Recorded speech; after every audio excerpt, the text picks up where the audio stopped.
財神話揾錢易正路，財神到，財神到，好走快兩步，得到佢睇起你， 你有錢 hello there. Greetings, salutations, welcome. We are used to thinking of words as resting on the foundation of orthography. If I asked you what is the word to represent this large, mature, lignified plant with bark and leaves, intuitively you might think of this written word. And then you might say this bunch of letters is pronounced tree. Indeed, most people in my poll indicated that they would think of spelling before sound. When asked in general what characterized the identity of a word, most people assigned equal weight to both phonology and orthography. Interestingly, when asked specifically about Chinese languages, the majority of respondents chose the written form as the word's identity, more than those who assigned equal value to sound and writing. This might have to do with the large number of homophones in Chinese, and homophones in Chinese is one of the things we're going to talk about later. When made to choose between sound and writing, respondents picked both equally, but once again, when asked specifically about Chinese, more people picked writing. In summary, at the very least, when considering a word's identity, most people put orthography and phonology on the same level. However, more people assign this identity to the written word than to the spoken word for Chinese languages. But what if a word is not always bound to its writing or spelling? What if, in some cases, its orthographic form is not its identity? If you live in Singapore or you've been in Singapore and you're like me, that is, you're someone who eats, who consumes food, then you'll have come across this one revolutionary dining concept. You get to pick your own dishes, your own base, rice or porridge or something else, and your own sides, meat, vegetables, and so on. In Singapore, it's called Zap Cai Png in Hokkien, Zap Cai Png in Teochew, and Zha Cai Fan in Mandarin. So, if you're a Mandarin speaker and writer, you'd expect that the name would be written like this, right? But why is it that these signs often have it written this way instead? Shouldn't this be read as Shen Cai Fan or Shen Cai Fan instead? Like the Shen in Shen Me. Yet we often come across people who look at this and just say Zha Cai Fan anyway. But if it's Zha Cai Fan, wouldn't it be written like this? What's going on? Let's take a dive into the rice.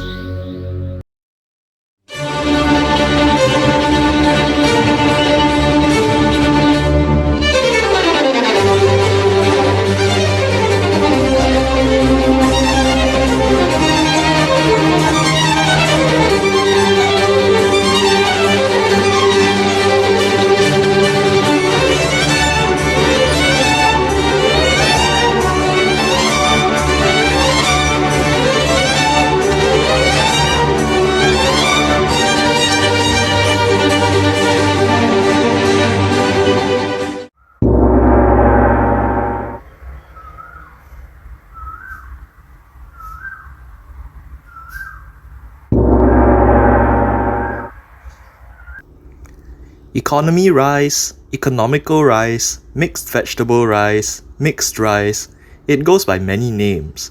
As mentioned, in Singapore it's called Zap Cai Png in Hokkien, Zap Cai Png in Teochew, and Zha Cai Fan in Mandarin, sometimes shortened to just Cai Fan, in my experience usually by younger people. In Cantonese, the name of this type of dish is Zap Choi Fan. In Malaysia, its equivalent is called Zha Fan in Mandarin. This dish has its own Wiktionary page, which really shows how much recognition it has garnered and what a place it has in Singaporean culture. The definition given by Wiktionary is economy rice, rice served with dishes which one picks and chooses from an array of dishes. A rather verbose description, but an accurate one. There is also a page for the shortened version of Cai Fan. The example sentence chosen, rather bizarrely, comes from this Cai Fan song by Annette Lee and Benjamin King. Uncle, 我真的很爱你，因为你煮的菜饭又好吃又那么便宜。我只能说这个那个这个那个这个那个，心里不知该说什么这个那个。I'll leave you to decide what to think about that. But what I realized was that there was a Wiktionary entry on 杂菜饭, that is, the one which is orthographically rendered thus, but no Wiktionary entry for the one written as 省菜饭. This is despite the fact that we see this version being used all the time. In fact, anecdotally, I would say it's more common than the other orthography. So what's the deal? Everything is fine and dandy with the 菜饭 part, but the word 杂 is being represented with this character in these cases. Is this a case of multiple readings? After all, my survey showed that a substantial number of respondents, 66% of them, read this character as 杂. Is it because the 省 character can also be read as 杂 in Mandarin, and therefore it's a homophone being used in place of a so-called proper word? Is that right? Wrong. Well, partially wrong. Homophones do play a part, but not in Mandarin. And it is true that the word which we would normally read as 省 or 省 is not to be read this way here. So for those of you who gave the above as your answer in my survey, now you know. Now this trisyllabic word in this context is to be pronounced 食菜饭. 食菜饭. That's right. Shocking.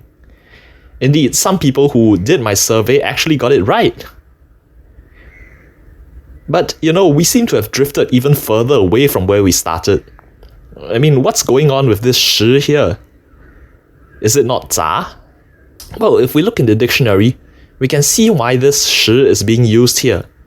食 is given as an alternate reading under the 省 entry. In fact, the pronunciation 省 is only used in 什么, which we happen to be exposed to the most.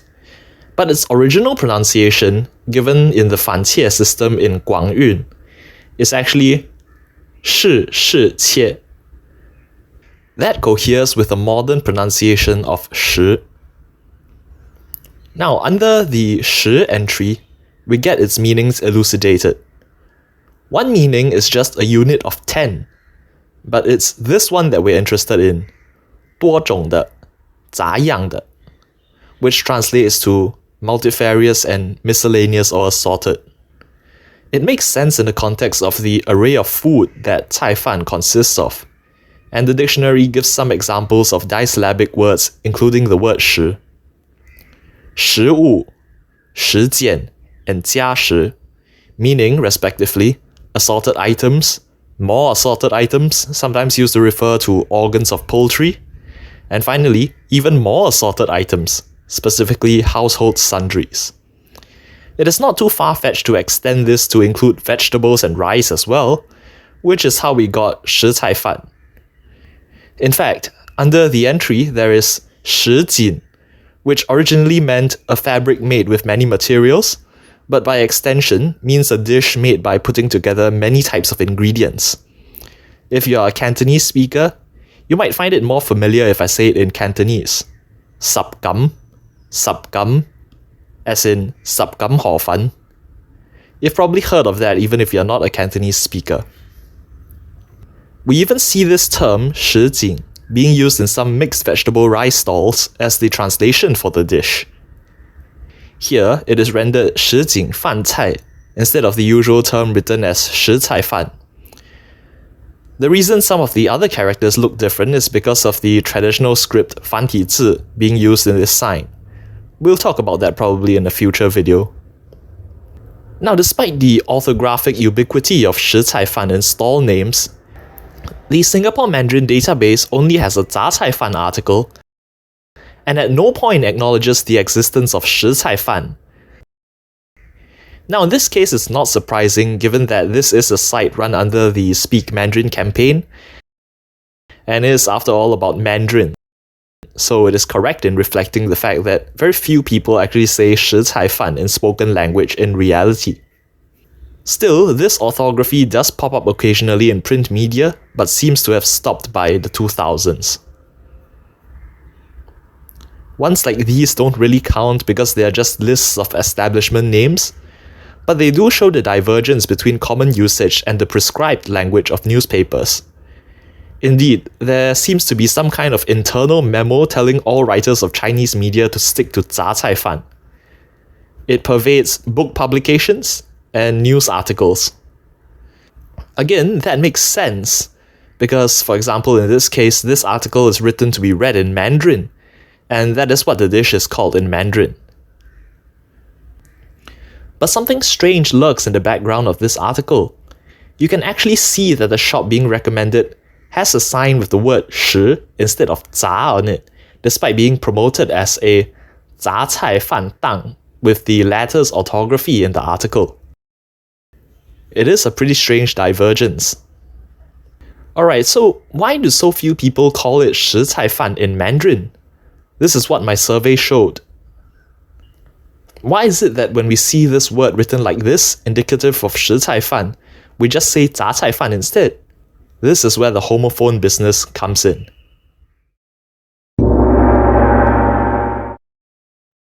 You see, this 食 is pronounced in Teochew as 杂, 杂. If you're a Teochew speaker, or at least you know enough Teochew or Hokkien to count from 1 to 10, you'll see that this is pretty intuitive.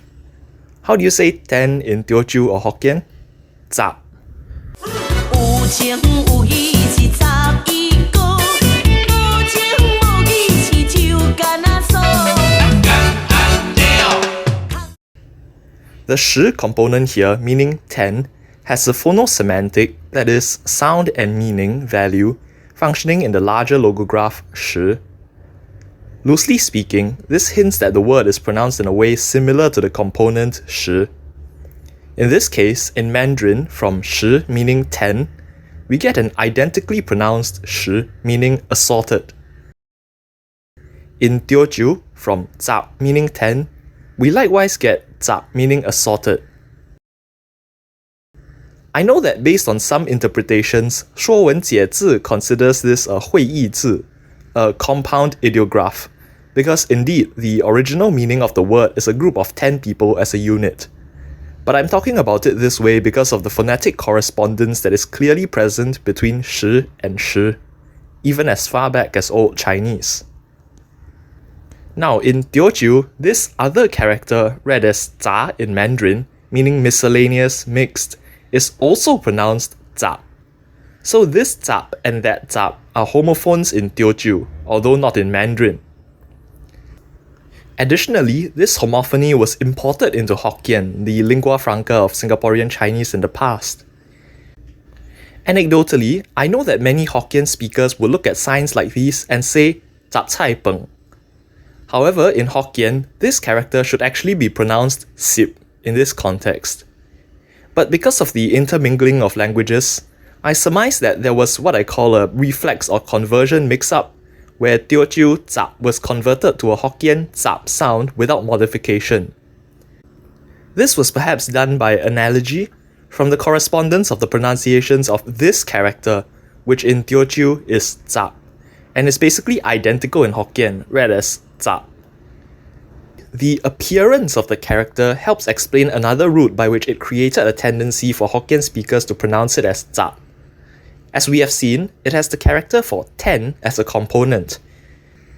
There is a colloquial rule when it comes to reading Chinese characters, 有边读边,没边读中间, which basically means to use the radicals and components to predict the pronunciations of a character when you're not sure how it's pronounced.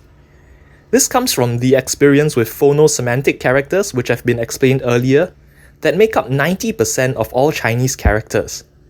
Given this, the rule of thumb is not unreasonable, and one could be credited with trying to pronounce this character in Hokkien by analogizing from the pronunciation of the word for 10, 杂. This is just the first round of conversion mix-ups, and it left Hokkien with a tendency to read this character as 杂. Mandarin is next. Now, when translating from Teochew or Hokkien to Mandarin, some people interpreted the ambiguous 杂 sound as corresponding to this character's identity instead of that. Thus, they converted the 杂 into Mandarin 杂. We can consider this a mistake. These kinds of scenarios are seen in other words as well. The disyllabic Mandarin word 结婚, meaning to get married, is sometimes pronounced by older Singaporean Chinese speakers as 借分, 借分. This is due to the attempt to convert Hokkien 结婚 or Cantonese 結婚, among others, into Mandarin. In the process, mistaken analogies are made with other correspondences, such as this word, which can be pronounced hun in Hokkien and fan in Cantonese, and which read in Mandarin indeed gives fen. These conversion rules are misapplied to this character, also read as hun or fan, thus producing fen in 结分 instead of the correct 结婚. As a side note, the tone shift from 结 to 借 has to do with the entering tone or stop consonant in dialects, but that is something to go into some other time. So theoretically, following the orthography, this 杂 should have been converted to Mandarin 时 instead. Conversely, if the writer had this 杂 in mind, then it should be written like this, which means the orthographic rendition as this one was a mistake. However, we should not be too caught up with the idea of rectitude here when converting sound to script. You see, it is true that languages like Teochew and Hokkien have written forms and usually have Chinese characters corresponding to each sound, and this is something important to note that the average Singaporean is often ignorant of. Yet, the common idea that Teochew and Hokkien are mostly spoken languages is quite true. They really are seldom transmitted through written means. There are rarely times when there is a need for them to be put into text. Perhaps the only real need for this is when transcribing song lyrics, although in the case of a non-Mandarin speaker who only speaks Teochew or Hokkien, this need may extend to other realms, including writing shop signs, which must technically be done through the medium of these non-Mandarin Chinese languages. In any case, it is reasonable to say that the substrate in which Teochew and Hokkien exist in Singapore is primarily speech, not text. Some even go as far as to consider them, in general, unwritten languages. Although I think I would settle with the term of my own choosing, predominantly spoken languages.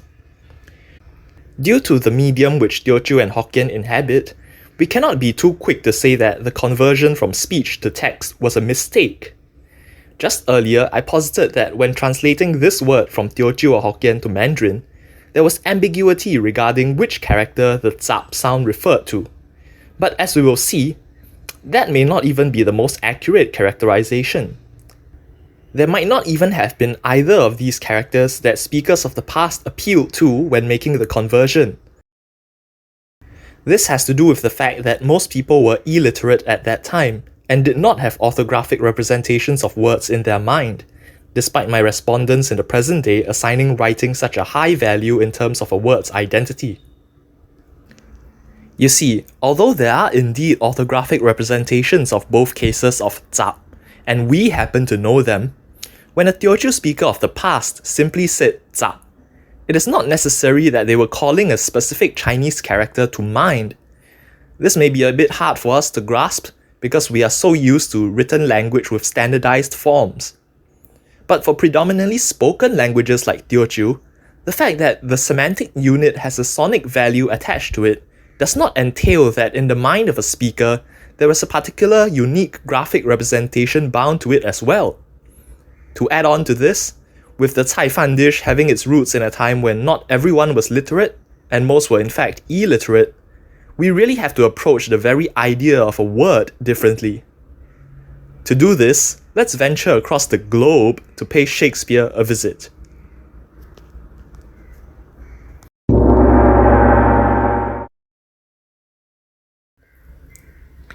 It may seem strange to us, who text more often than we speak, that language in the past was apprehended and appreciated in its spoken form more so than in its written form. If we go back to the earliest years for which we have data on literacy for the United Kingdom, Shakespeare's country of origin, we see that it had a literacy rate of less than 10% in the 1400s. We can say that the use of language at the time was predominantly oral, not textual. Shakespeare's plays were written during a period further down the line, known as the English Renaissance.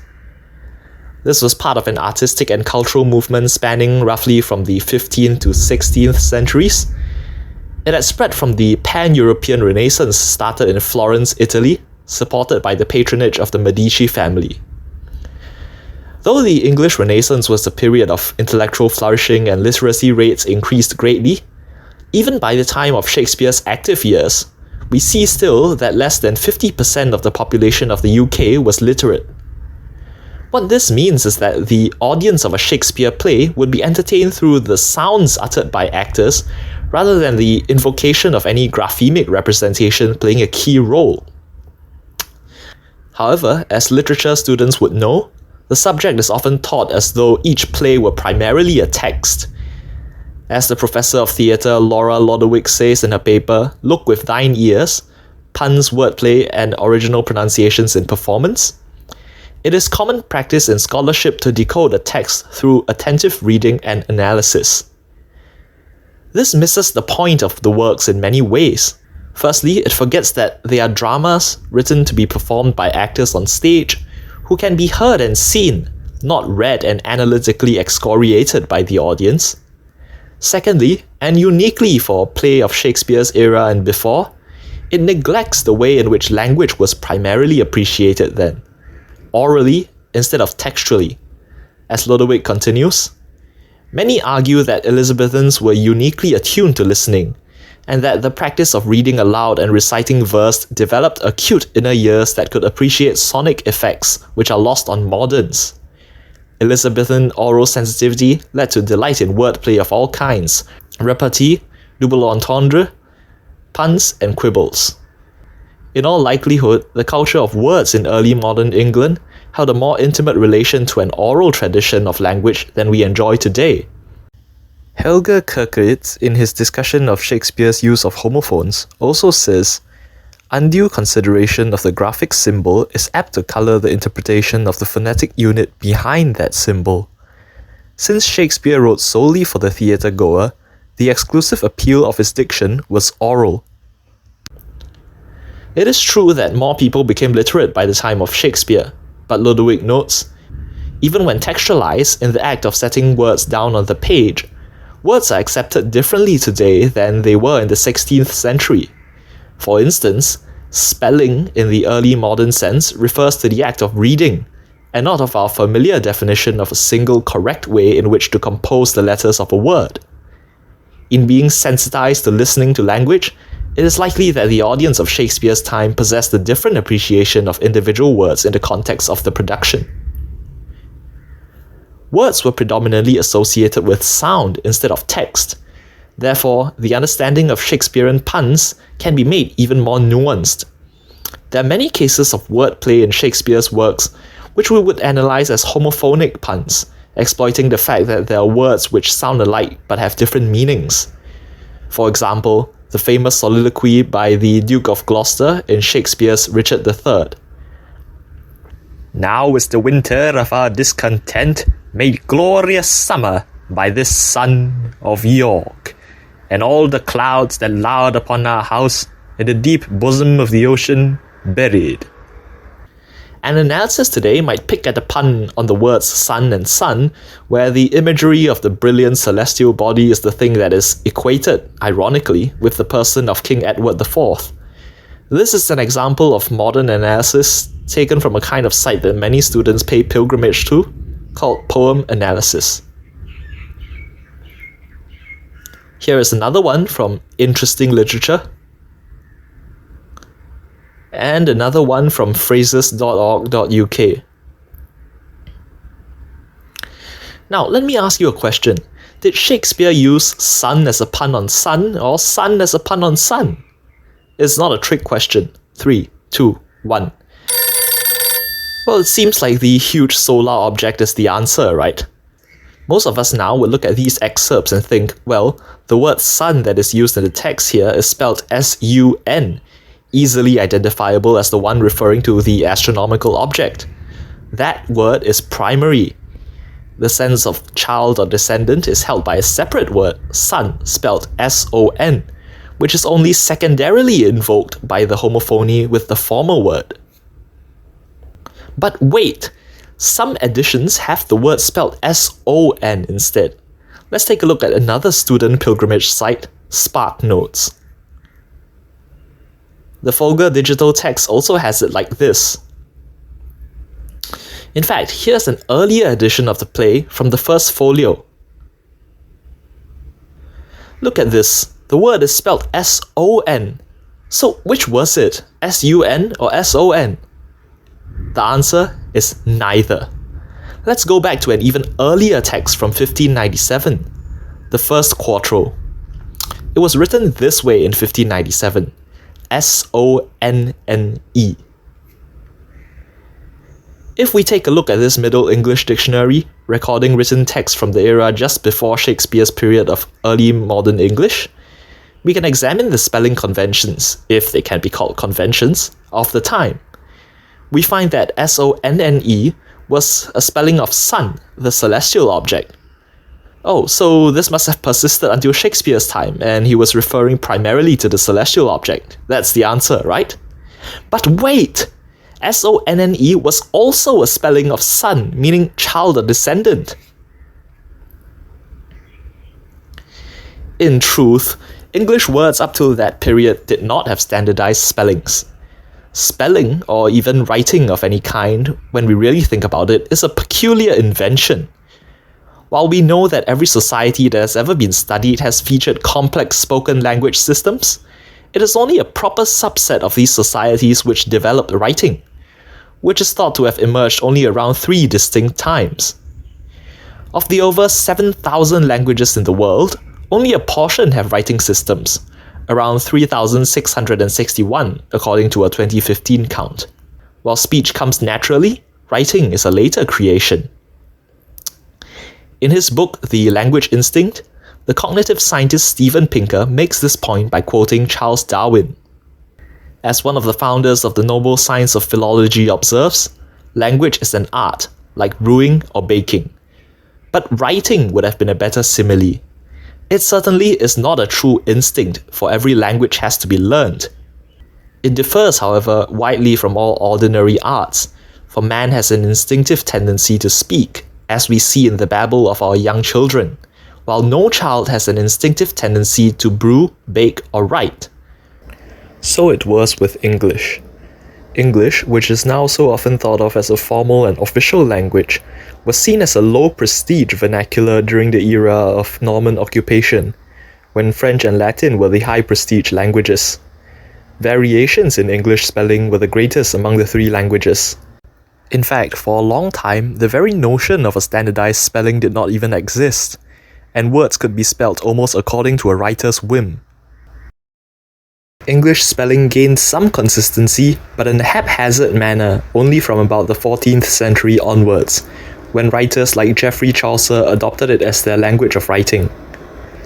Regularization is observed in the writings of Chancery clerks who wrote for Henry V, though even their spellings were far from fixed.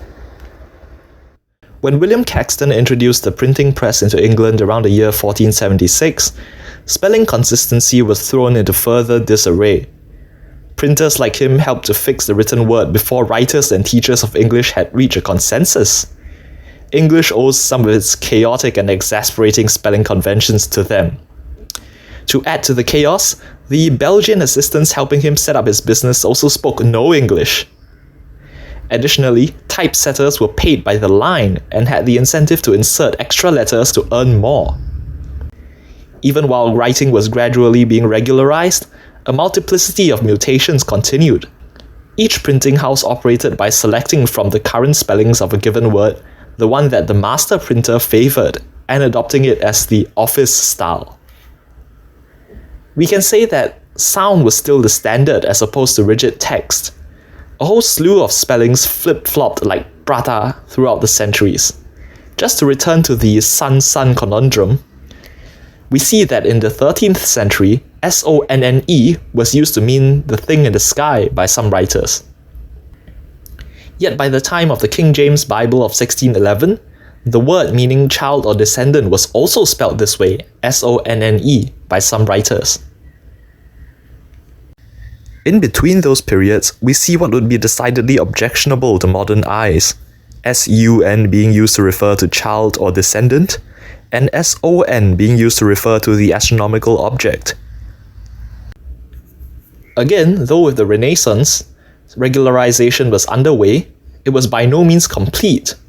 In fact, in the 1597 text of Richard III, sonne is used for both the meaning of the celestial object and that of the child or descendant interchangeably within the same text. While the earlier case in the discontent soliloquy was a pun, in these following cases the word is clearly being used for only one meaning or the other, yet the spellings are the same. I suggest that this interchangeability would have affected how words were perceived, including a greater likelihood that a pair of identically pronounced words were judged less as two words which happen to be homophones, but instead just as one word with two meanings. Let's listen to this part being performed by a legit professional. This is the acclaimed actor and director Laurence Olivier in his film Richard III, produced in 1955. Now is the winter of our discontent made glorious summer by this sun of York, and all the clouds that lowered upon our house in the deep bosom of the ocean, buried. Could you tell which word was being used? Sure, you could have obtained information from his pauses, his micro-expressions, and where he looked, all masterfully done to transmit his character's sentiments. But I suspect that settling on one identity of the word sun that you heard would not be as straightforward as if you had read it in text. It would be easier if you had read it instead, right? And there's the rub. There was no text for most of Shakespeare's crowd. In a performance in those times, instead of the audience detecting that the word sun was being used to invoke the homophone sun, another clearly distinct word, sun and sun could have been judged as the same word. Note that I'm not saying that frame shifting would not have occurred in the audience, and the audience would still have been aware of two distinct meanings being elicited by the pun and latch on to one more salient meaning to get the joke. What I am saying is that the pun would have been understood as a double entendre, that is, wordplay exploiting the multiple meanings of the same word or expression, instead of merely a homophonic pun which the modern audience would conceive of it as, where one word is directing you to another word similar in sound. The reason we judge sun and sun as being so separate is because we inherited the legacy of spelling regularization. Spelling regularization started around the mid-14th century, when English gained new functions as a written language. As we have seen earlier, this fixing of spelling was haphazard and far from consistent. Still, professional copyists and printers were instrumental in gradually spreading spelling conventions to the rest of the country. Related to these developments are advances in communication technologies, notably the impact of printing, as stated earlier, which instituted some order even as it created chaos. With the many proposals for spelling reform in the 16th and 17th centuries, and the 19th century publication of dictionaries, consistency increased. The celestial object became sun and the descendant became son.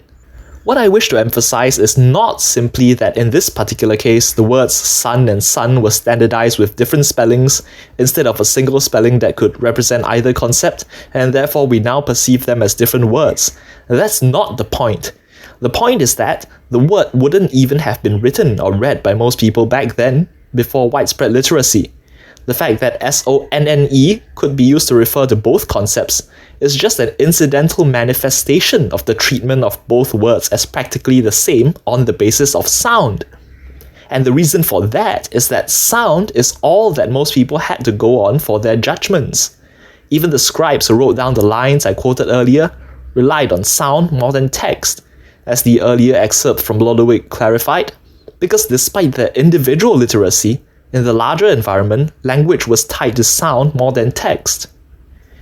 The thing to realize is that language did not always have a textual foundation in most people's minds, yet the unwritten word nevertheless contained propositional content referring to some entity in the real world. This figure, from a group of researchers looking to produce a technology to capture the meaning of words in spoken languages without a recourse to writing, puts things into perspective. The speech signal carries the propositional content just as a written word does.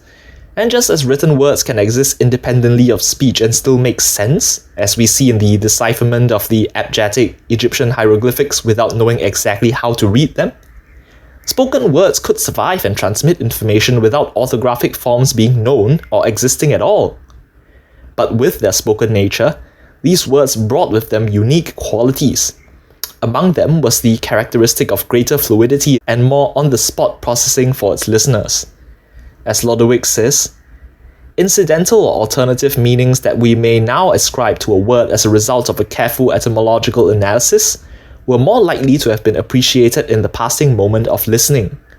That is, a kind of text analysis was completed orally rather than visually.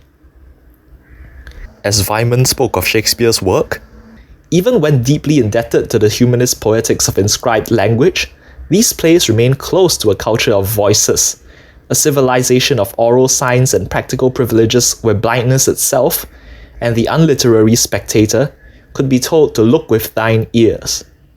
As a culture that values literacy and attributes authority to the written word, to look with thine ears is not a practice with which we are readily familiar.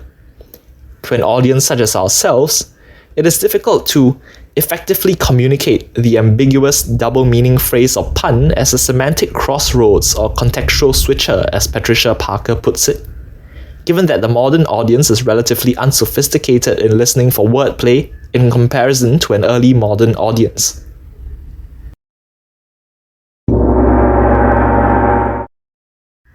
Illiteracy was the norm across the world for much of human history. For example, let's now go back to spoken Hokkien in early Singapore. In addition to the fact that Hokkien across time was mostly a spoken language, what we must also consider is that at that time, most people were additionally illiterate. The first post-war census report for the colony of Singapore concluded that literacy rates had increased in 1947, going up from 314 per thousand in the 1931 census to 374 per thousand. That is, it went from 31.4% to 37.4%. Still, this relatively low literacy rate meant that Teochew and Hokkien, like early modern English in Shakespeare's time, was primarily apprehended in its spoken mode. This is further evinced by the fact that people had to hire letter writers and dictate their messages to them. Illiteracy persisted for almost half the population of Singapore up till 1960, before increasing quickly over the decades following independence. Although the predominantly unwritten quality of Teochew and Hokkien would already render their speakers susceptible to similar conceptions of language as the illiterate Elizabethans, based on the above information, we can compound it with the general illiteracy of Teochew and Hokkien speakers, like everyone else at that time, enhancing whatever effects come from the lack of orthographic mental representations. Now, for an early Singaporean, if zap at the level of the spoken word is all they had stored in mind, then it isn't self-evident that there would be two clearly defined separate spaces or slots. For one zap in the sense of unit of 10 or assorted, corresponding to this character, and another zap in the sense of miscellaneous or mixed, corresponding to this character. They could just as well be one entry. Indeed, it is because of the similarity in meaning for both types of zap in this particular case that even a literate person might easily have the inclination to substitute one for another. But following the line of reasoning thus far, this is a bit of a confounding factor because it makes the words not a good parallel to the son-son situation in early modern English, where both words are clearly semantically unrelated. We can, however, easily find other homophone sets in Teochew and Hokkien for better comparisons to control our variables. For example, Gao meaning 9 and Gao meaning dog. I'm mindful, of course, that even with such echoes of the English equivalents, the logographic system of Chinese presents a disanalogy to the alphabetical orthography of English. But for now, we will put that aside. To get a sense of the treatment of words in a paradigm of spoken language before writing was commonplace, we can go back further to the days of classical Chinese works. Of note is the phenomenon of phonetic loan characters, 通假字 in Mandarin, where a character of an existing word is taken to represent another similarly sounding word which already has a written form. We also see the phenomenon of 假借, which is distinct from 通假. 假借 is defined in 说文 this way: 假借者，本无其字，医生托事。This means that there was originally no written logograph to represent the sound of the spoken word, but the character was simply borrowed, though this character originally stood for something else. A good example of this is this character, pronounced lai in Mandarin, which looks like this in traditional Chinese, and like this in the Oracle bone script. It was originally a pictogram of wheat. It was then borrowed for the meaning of to come based on phonetic similarity in Old Chinese. The original meaning of wheat then came to be represented by this new character. Therefore, it is sensible to say that the phonological word, which was the ancestor of today's lai, existed independently of the character, and that this visual graph was simply picked as a representation of the sound. The phonological entity was thus the original essence of the word in a sense.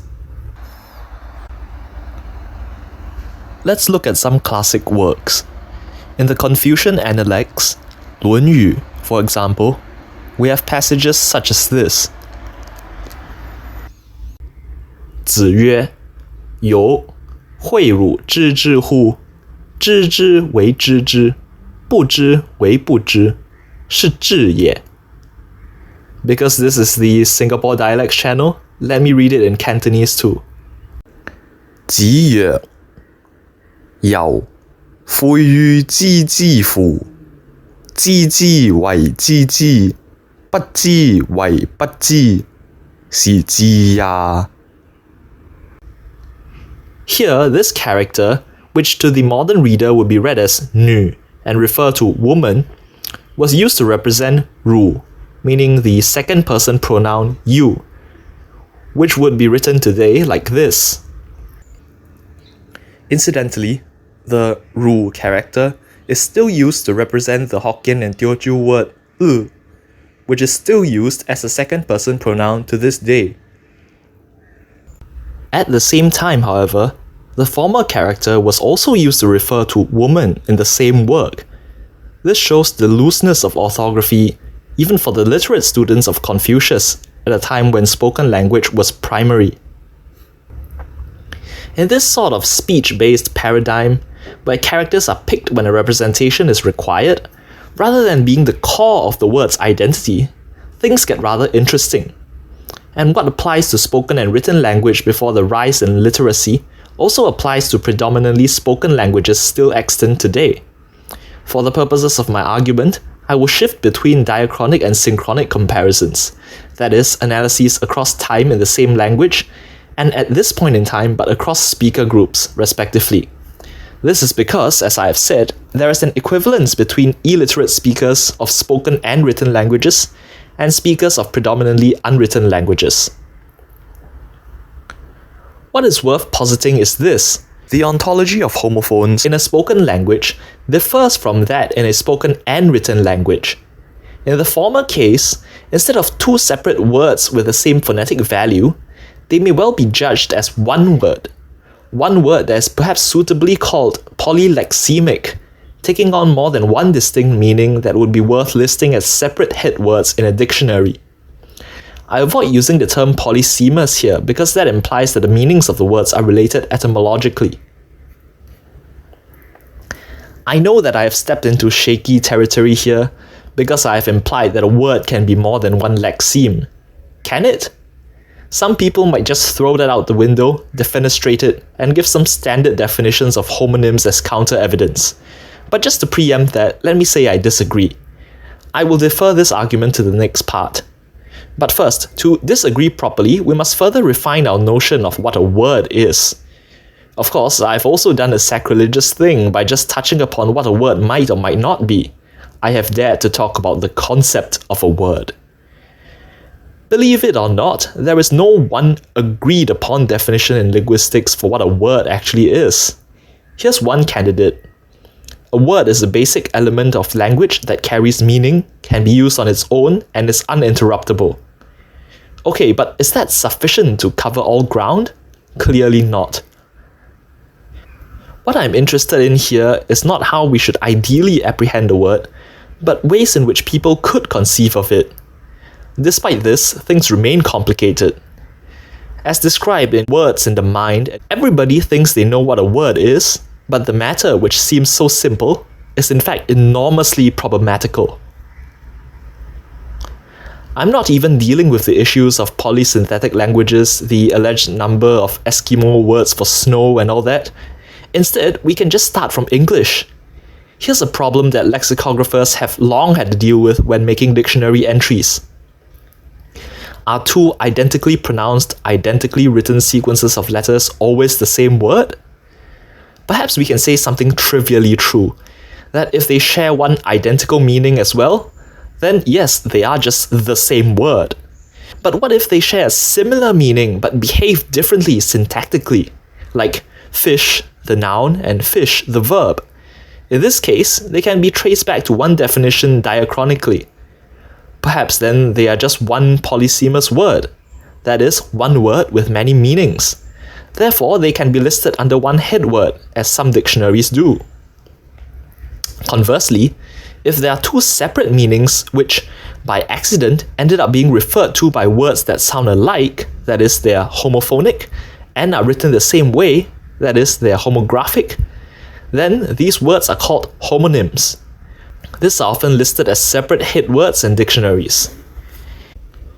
Indeed, the foregoing is a common way of distinguishing polysemy and homonymy, as in this excerpt of a summary by Professor Niladri Sekar-Dash in his 2010 work, Polysemy and Homonymy, a Conceptual Labyrinth. Polysemy is the existence of more than one semantic specification for the same lexical item. Homonymy, on the contrary, is the existence of more than one morphological specification sharing the same phonological and/or orthographic representation. While polysemy has one and only one etymological ancestry, homonyms are not etymologically related. However, as he goes on to state, etymologically related meanings are not always related in the mental lexicon of users. Oppositely, there are cases where etymologically unrelated forms are felt to be related in the mental lexicon. Furthermore, as language users, people often find a metaphorical connection between these forms and intend to adjust their understanding of the words accordingly. Thus, from a historical point of view, what is homonymy may result from an accidental convergence of the forms and may be reinterpreted as a case of polysemy. Ekaterini Klepos-Nioto, in her 2002 article, The Processing of Lexical Ambiguity, Homonymy and Polysemy in the Mental Lexicon, agrees with this, stating that it seems that relatedness of meaning is not an all-or-nothing relation, but rather a matter of degree.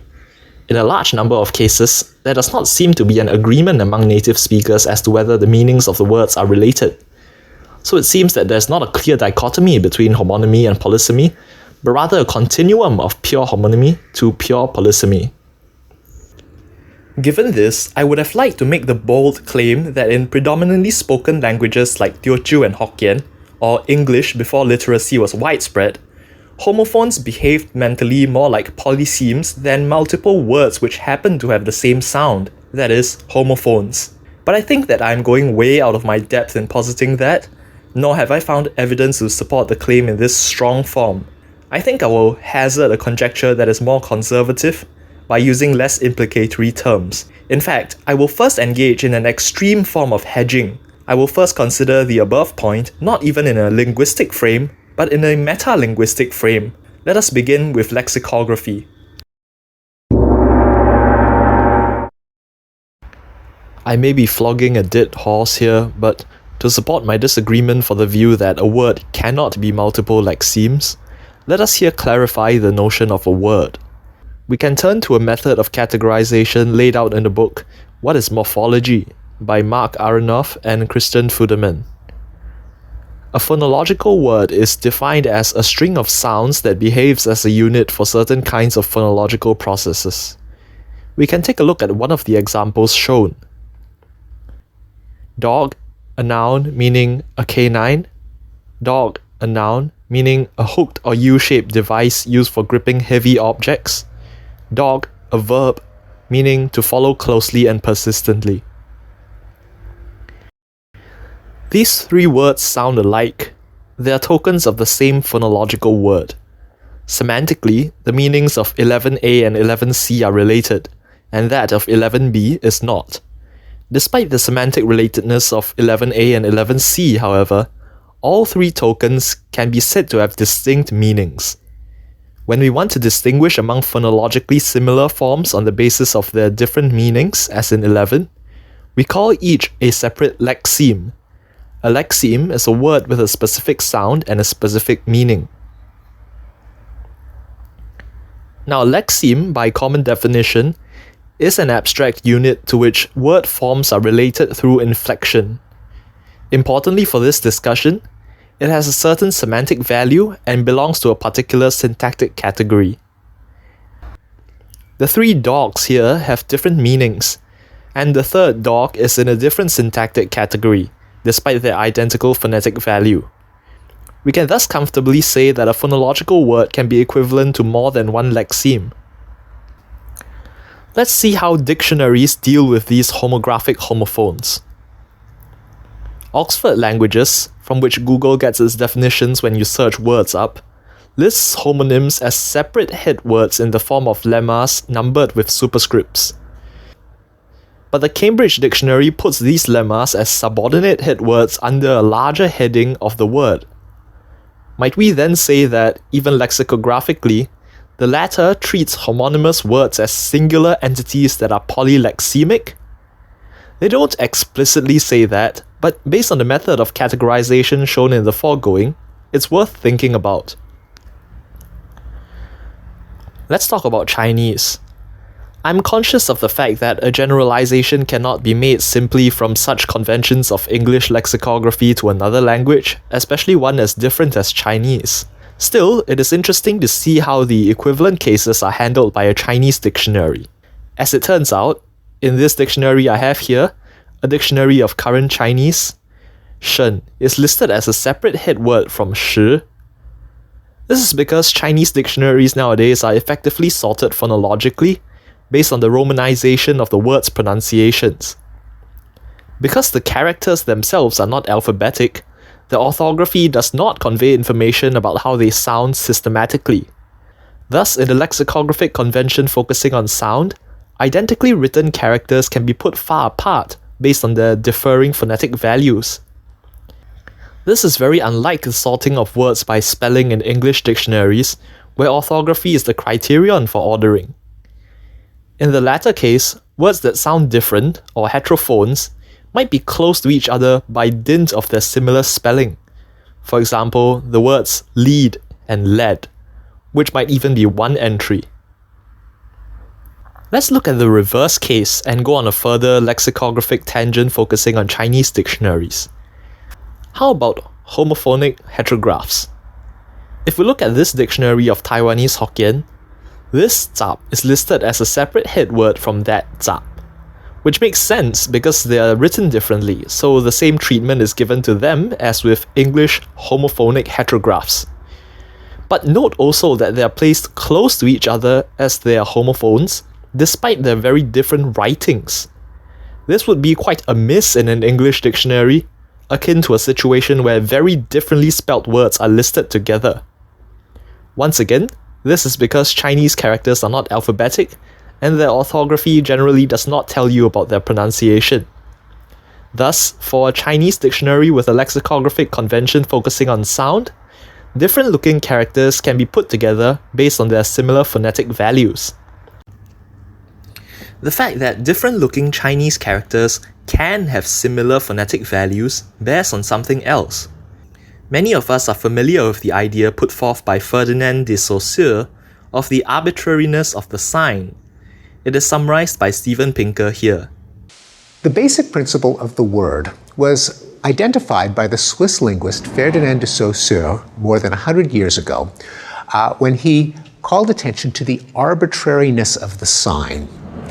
Take, for example, the word duck.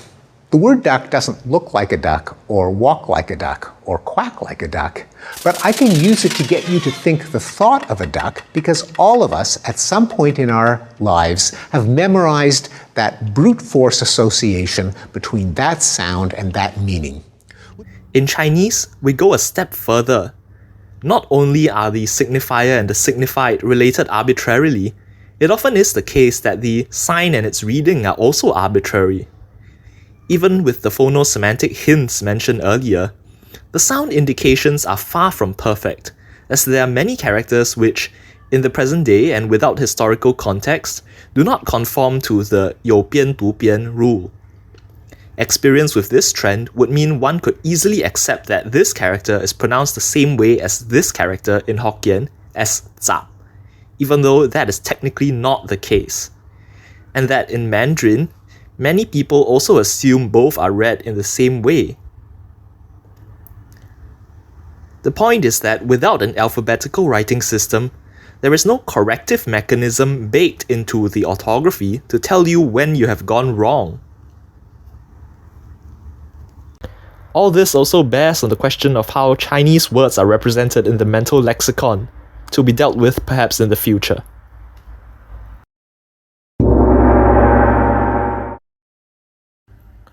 Let's move from dictionaries to people. Now, staying at the metalinguistic level, we can go on to something akin to a literary paradigm in which a critic engages with text, still hesitating to jump into the linguistic level directly. This frame concerns more of speakers' own subjective judgments about language and their intuitions about the content of utterances, for example, than a detached empirical probing of processes. I suggest that if there is a spectrum on which we can lay out the extent to which two words are considered separate or identical, then we will find that speakers of unwritten languages, if prodded, will be more likely to reveal that they consider a pair of homophones like a single word than speakers of a spoken and written language would when considering a pair of heterographic homophones, that is, words that are written differently but pronounced the same way. This trend will also be seen when comparing speakers from an era of general illiteracy and speakers in a period of high literacy rates. If that sounds too obvious to state, let me put it this way. I propose that the unity of the identity of homophones in predominantly spoken languages can be seen as being on the same plane as homophones in a spoken and written language that are additionally homographic, that is, written the same way. Why do I have to specify this? Well, homophones in a spoken and written language have the advantage of possibly not being homographs, and might be heterographic homophones instead. They can thus be more easily apprehended as separate words. As Penny Paxman and others state in their 2001 paper, Homophone Effects in Lexical Decision, the visual information of a homophone activates the meaning corresponding only to the presented word, for example, maid meaning servant, and not the meaning of a heterographic homophone, for example, made meaning created. This is good for distinguishing a word being read from its heterographic homophones. As my small survey shows, there are almost no respondents who treat die and die as the same word despite their identical phonological values. Presumably, this is because they are literate and cannot accept that words with different orthographies can be identical. Indeed, if we dip a little into the linguistic level proper, in fact the psycholinguistic level, we can corroborate this with what Scott Montgomery summarizes in his 2001 paper, The Case for Synchronic Orthographic Primacy, the Effect of Literacy on Phonological Processing. Younger children who have not yet taken orthography into account tend to conflate homophones even when they are heterographic. He refers to the work of Estelle Ann Doctor and Max Coltart in 1980, titled Children's Use of Phonological Encoding When Reading for Meaning. The object of the exercise for the children was to say whether the presented sentence was meaningful or meaningless. The children gave correct responses for only 29% of the sentences which were homophonous with meaningful sentences.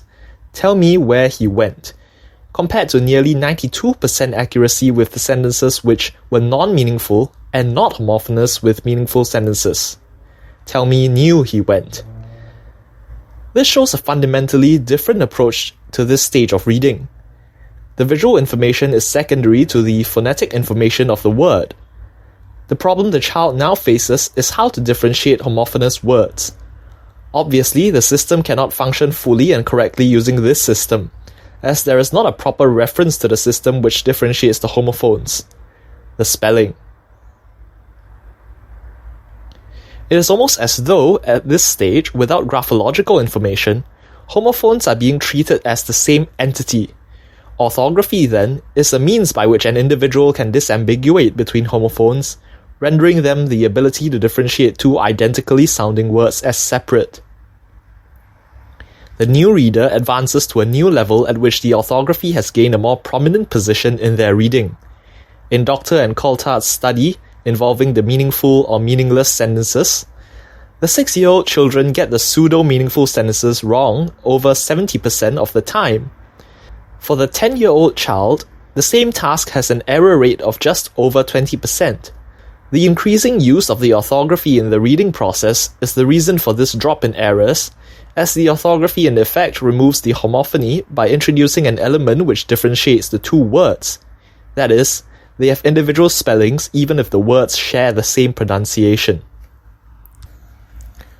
On the other hand, for a predominantly spoken language, in a paradigm without orthography, there will only be the phonological representation. This is a world where only phonemic distinctions exist, not graphemic ones. As Paxman and others state, the phonological representation of a homophone activates the meaning corresponding to both members of the homophone pair. For example, maid meaning servant and maid meaning created. Since there is one less disambiguatory quality between what would otherwise be two words, it would make them more likely to be judged as the same word as long as their phonetic value is identical. All other things being equal, here's a possible case. For an illiterate person, the homophones die, spelt D-I-E, as in cease to live, and dye, D-Y-E, as in to colour something, are as likely to be treated as the same word as the two senses of the homographic homophones, die, both spelt D-I-E, meaning cease to live, and a six-sided object with dots on each face, would be taken as the same word by a literate speaker. Equivalently, for literate speakers of languages that are written, my survey shows such judgments for homonyms, that is, homographic homophones. There is a significant percentage of respondents who treat lie in the sense of to tell an untruth, and lie as in to assume a horizontal or resting position, as well as die in the sense of cease to live, and die in the sense of a small cube with each side having a different number of spots on it, as the same word with different meanings. That is, to these respondents, they are taken as an individual word that is polylexemic. What I posit is that all homophones in unwritten languages are as closely associated and possibly united as the homographic homophones would be in spoken and written languages. For a further comparison, consider an imaginary scenario where literate subjects and illiterate subjects are given the san pun in several sentences constructed to make the joke work. If they are then asked whether there were two words or one word used in the making of that pun, I conjecture that synchronically, illiterate subjects would be more likely to consider sun and sun as a single word. At the very least, they are as likely to do so as a literate speaker who is shown the word lie in the context of lie down, and lie as in white lie, is likely to consider these forms one word instead of two separate words. At this point, I am still speculating merely about how speakers would subjectively judge the identity of words differently depending on their literacy. That is, whether or not a orthographic representation existed for the words in their lexicon. I'm not yet venturing into the realm of actual lexical access processes. The reason I hazard to make this argument is that it's not that extraordinary at the metalinguistic or literary level. In fact, I would reiterate my diachronic comparison. A literary critic or equivalent scholar in the Renaissance would be inclined to analyze Shakespeare's sun pun as a double entendre, as I've mentioned before, instead of a homophonic pun. However, people like me and you in the present day, as Laura Lodewyk says, are an audience which is used to a fixed meaning of words and accustomed to the rules of standardization. She says, in 21st century culture, we generally do not presume the words to be potentially flexible and living units. Rather, we approach them as signifiers to be properly and usually narrowly defined. In line with this inclination towards rigidity, we tend to pin words to their orthography far more than for speakers of unwritten languages, for obvious reasons, but also far more than in the recent past. We have already mentioned that people of the distant past were largely illiterate, but also consider the fact that even with technological progress, the art of letter writing and textual media gave way to sonic media in the past century, in the form of radio, the telephone, and television, through which language was transmitted. As Steven Pinker points out in his 2014 book The Sense of Style, it was only in the past few decades that we have become truly textual creatures. He writes that today, more than ever before, the currency of our social and cultural lives is in the written word. Let's return to Zhap Cai Peng. Why is it that I said that we should not be too quick to presume the correctness or error when converting the sound zap to writing? In our paradigm of orthographic importance, if we consciously think about it, we are inclined to presume that one of these characters, this or that, is the actual identity of the word zap when it is uttered in Teochew or Hokkien. Then, for example, if this were the real word being called upon, then writing zap in this way is incorrect. On the other hand, if we remember that we are dealing with a predominantly spoken language, and take the phonological manifestation of the word as the primary anchor of its existence, then we can think of these two characters as variant emanations from the same source.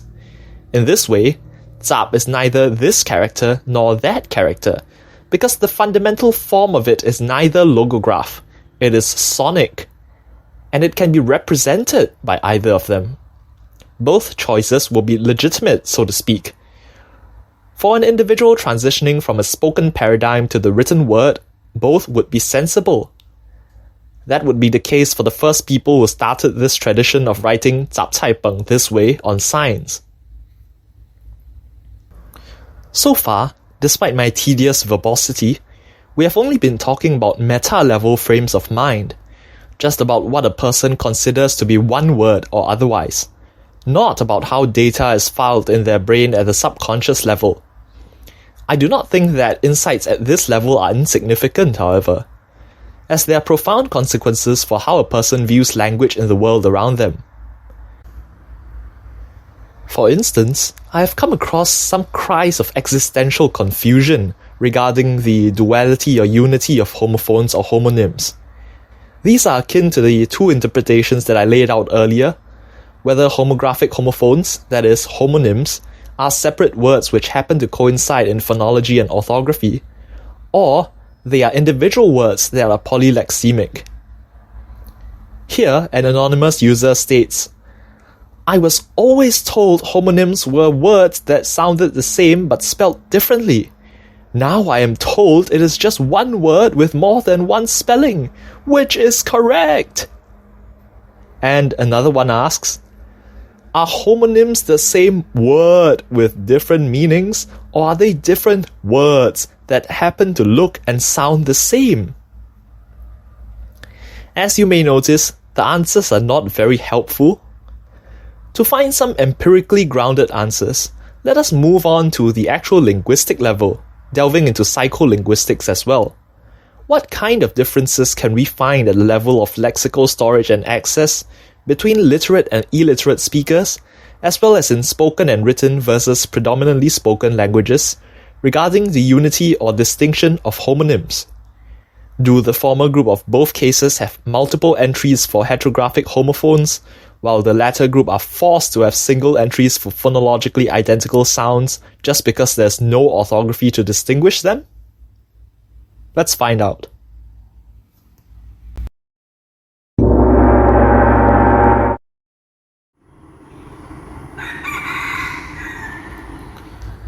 To begin, why do I hesitate to say that homophones in largely unwritten languages are just like polysemes in written and spoken languages?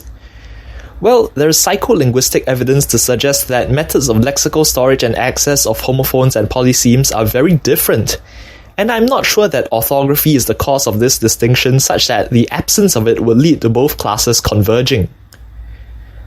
For example, Klepos Nioto, in her 2002 work mentioned earlier, one among many of her papers on this topic, she writes, "The present findings have important implications for the nature of the mental representations of ambiguous words. They point toward a dichotomy in the nature of the mental representations, depending on the type of ambiguity that the words exhibit. Homonymous words appear to have several distinct mental representations, one for each meaning.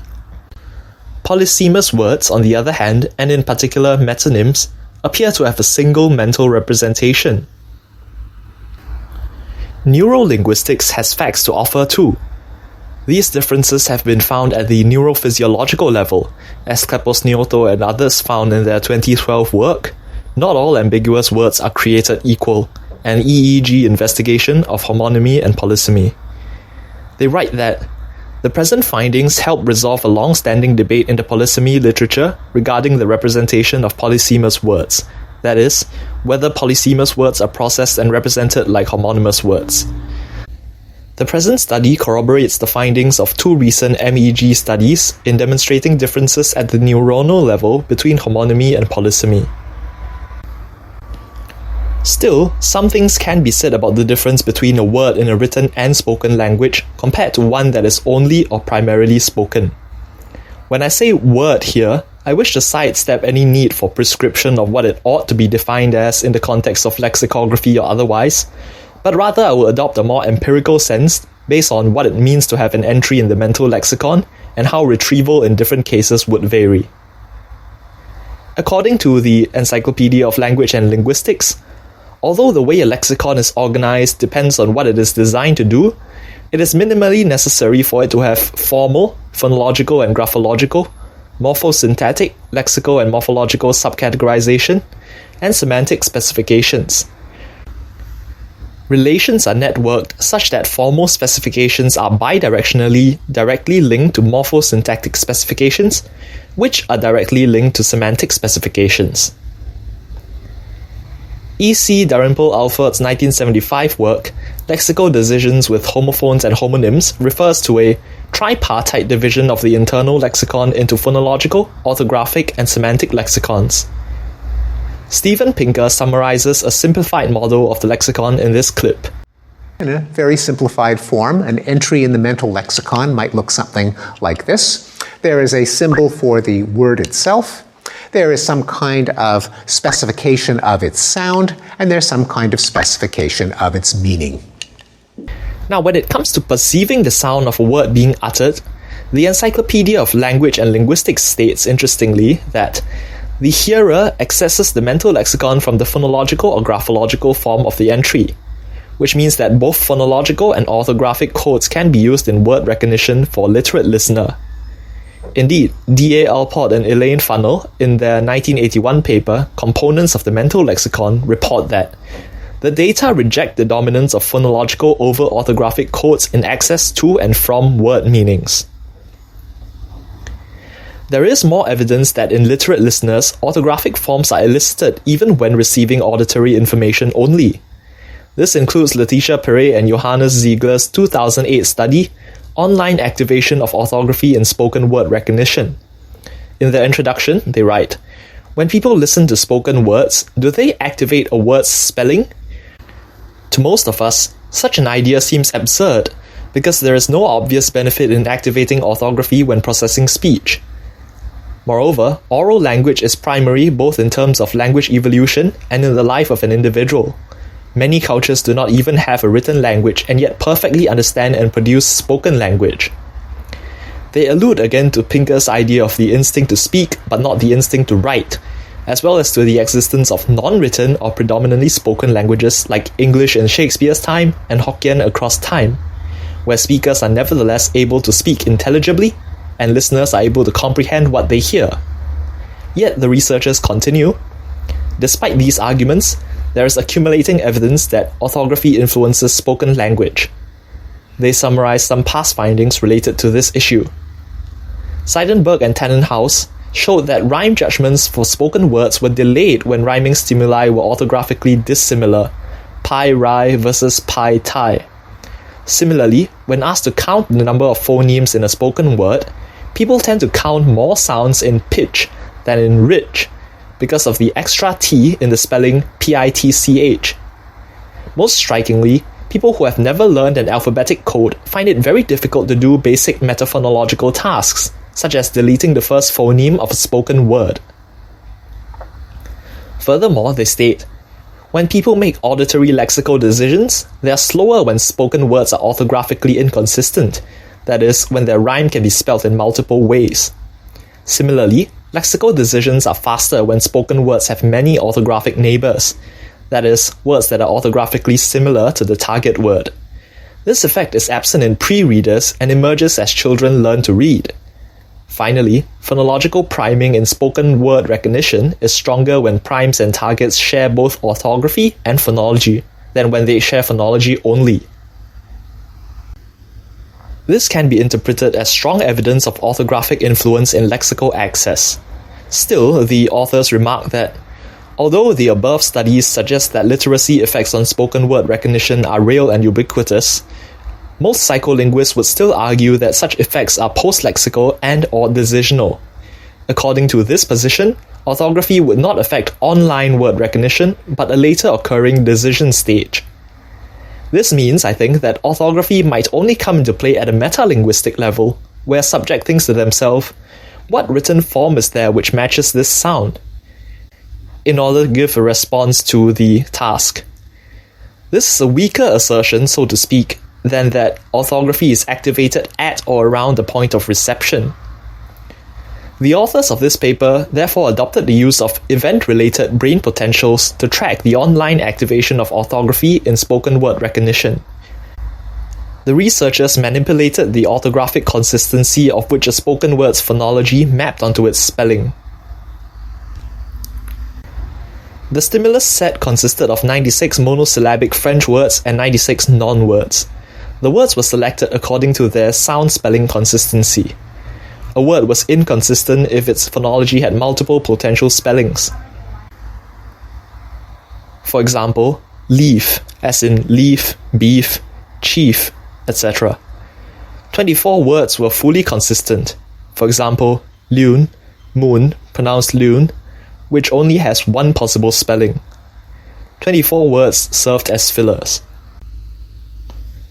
A standard auditory lexical decision task was used. Participants were instructed to decide as quickly as possible whether the stimulus was a word or non-word. If orthographic effects were post-lexical and/or decisional, they should affect late decision components, such as the late positive component, LPC. In contrast, if these effects were lexical or pre-lexical, they should affect components typically associated with the lexical processing, such as N400.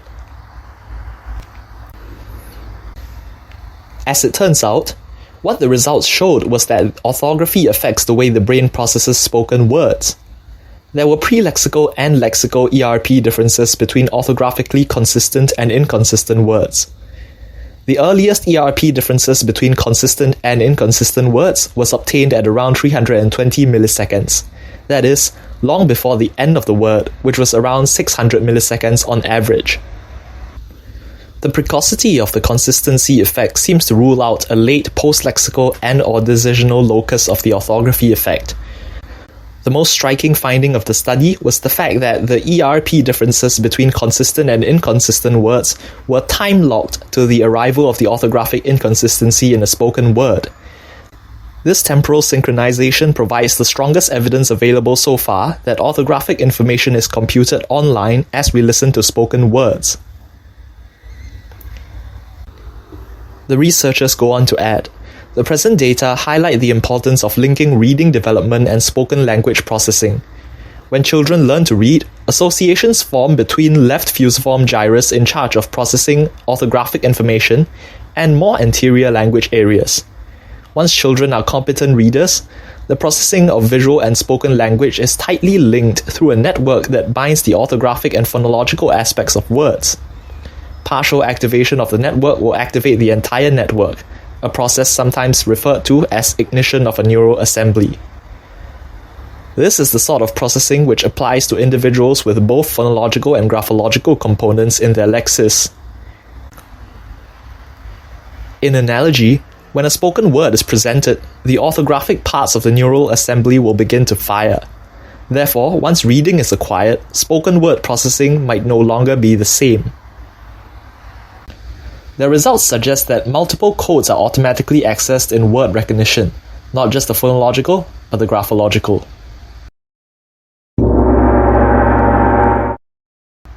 Orthography helps with grounding the identity of spoken words and has a role to play in processing associations between words in terms of similarity.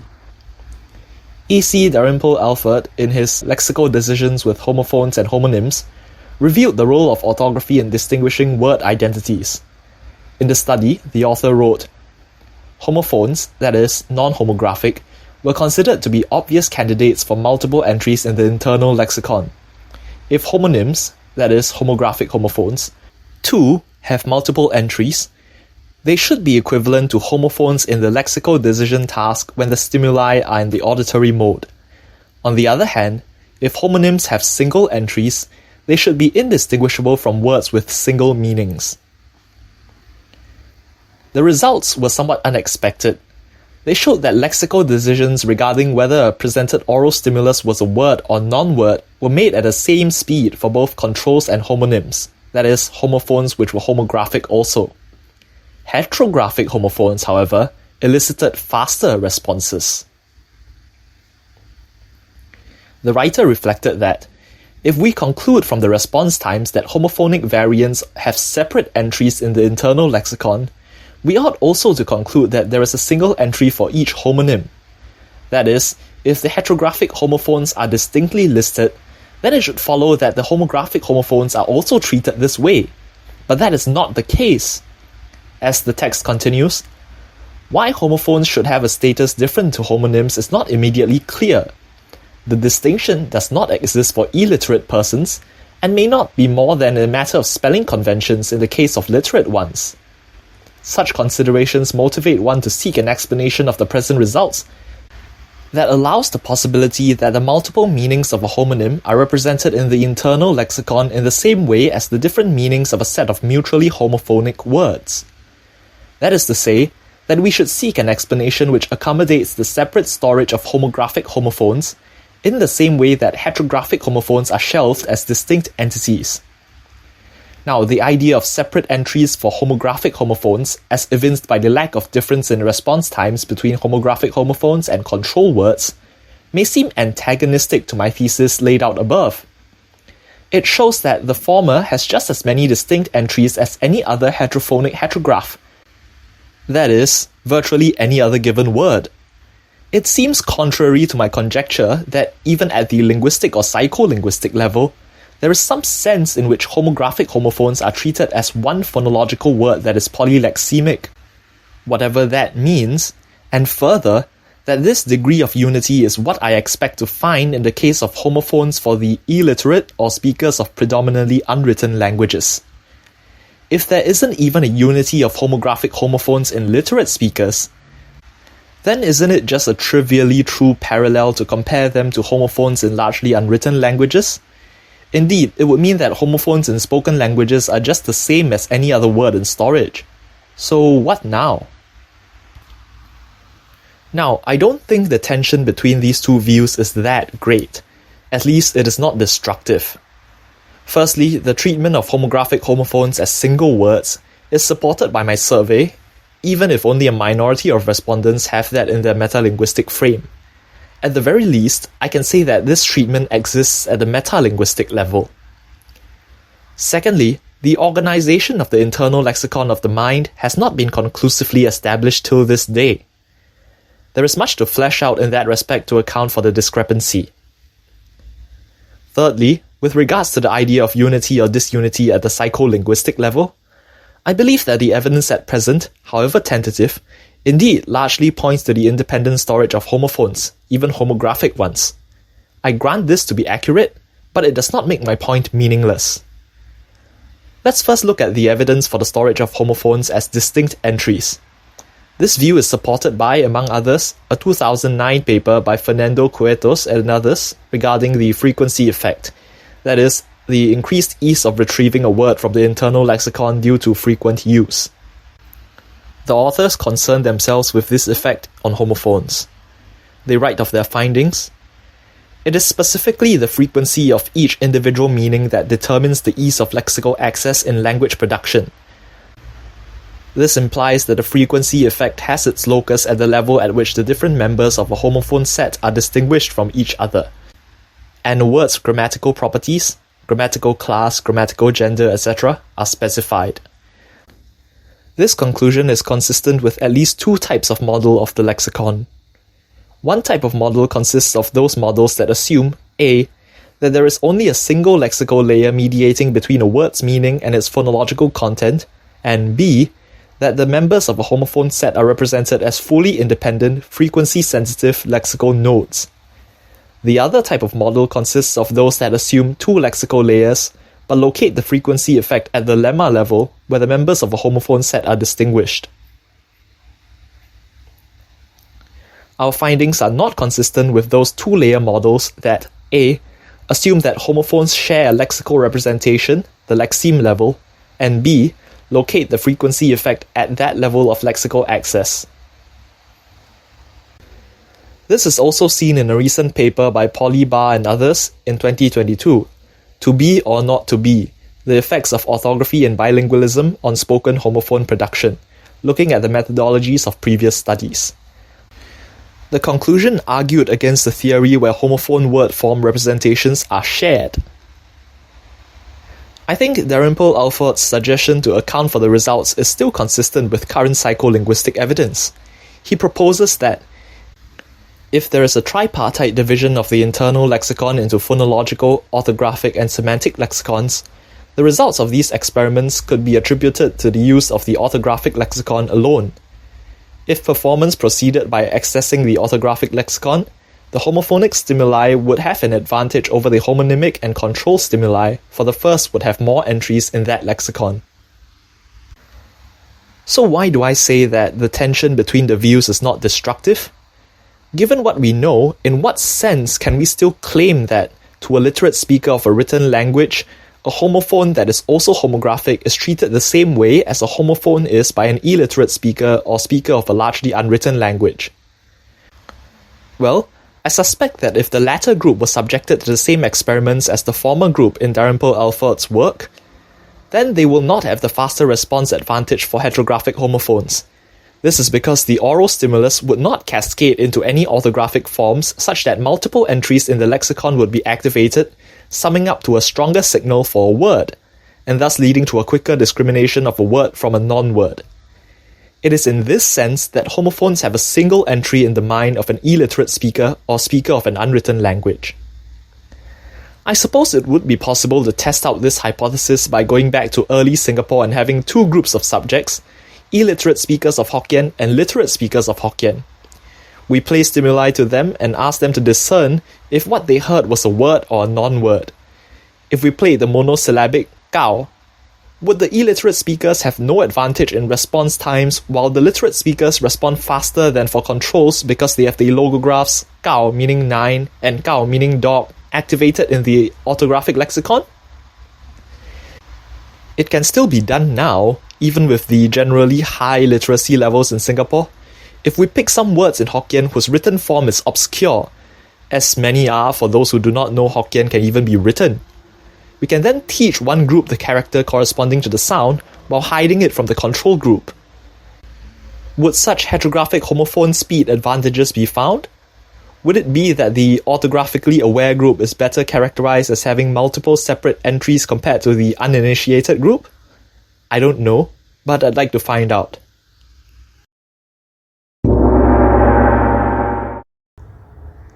Here are some final words. Let's return to Zhap Cai Peng to wrap up. Why do we have both shi and za on the signs of food stalls? Well, both characters represent the same sound in Teochew, and thus they are homophones. Hokkien and Mandarin inherited this somewhat erroneously.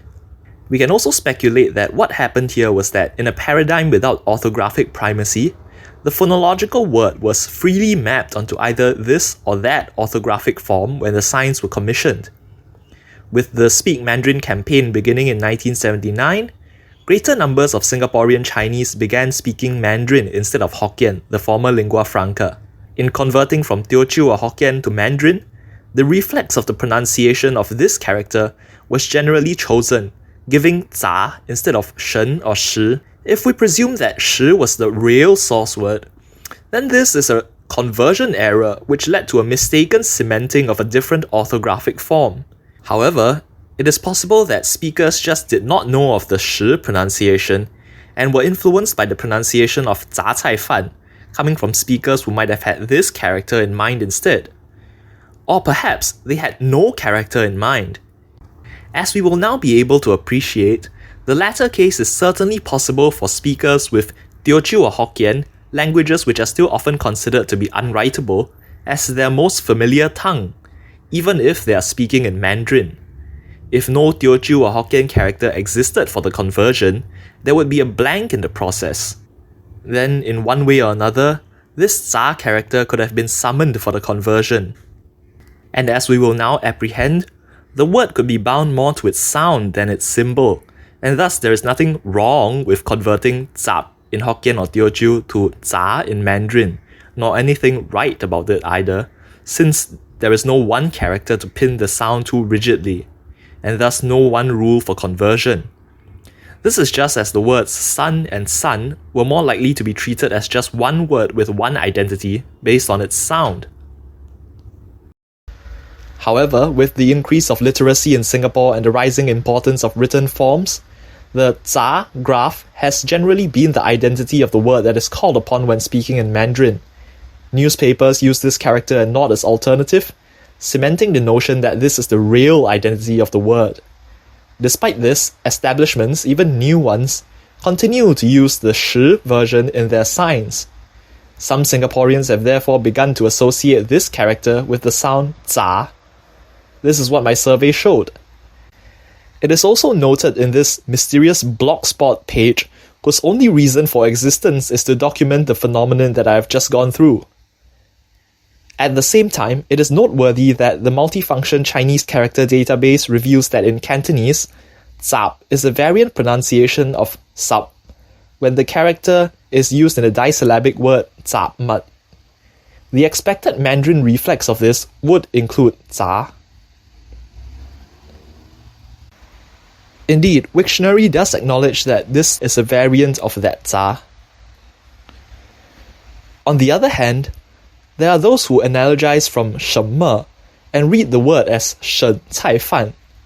Others still are shrewd enough or nerdy enough to have figured out that this character is correctly pronounced 时. Fascinating stuff.